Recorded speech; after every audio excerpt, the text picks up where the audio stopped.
Au Proche-Orient, le rapport est accablant. C'est Amnesty International qui le publie. Il concerne l'offensive israélienne menée dans la bande de Gaza en décembre et janvier dernier. Israël et Palestiniens du Hamas sont accusés d'avoir violé les lois humanitaires internationales. Justine Katz.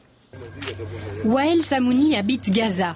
Pendant l'offensive en janvier dernier, un obus israélien a touché sa maison, tuant plusieurs membres de sa famille.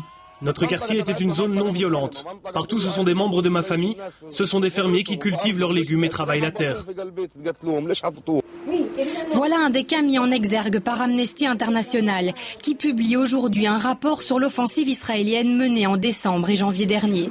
Un rapport accablant dans lequel Amnesty affirme que Tsahal s'est livré à des actes de destruction gratuite. Les tirs avaient été orientés vers des lieux de densité de population très importante. Des enfants ont été victimes sur les toits des maisons, des personnes âgées, des femmes en pleine activité de ménage, de marché, etc. ont été touchées.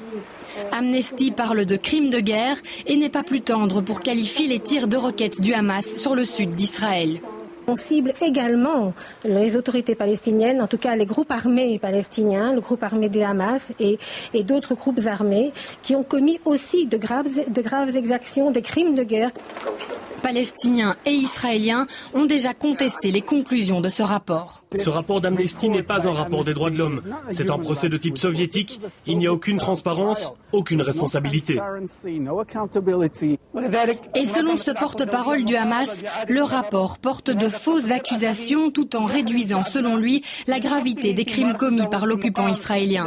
Amnesty International appelle également dans ses conclusions à un embargo total et immédiat sur les armes à destination aussi bien d'Israël que des islamistes du Hamas. Des milliers de Marines américains ont lancé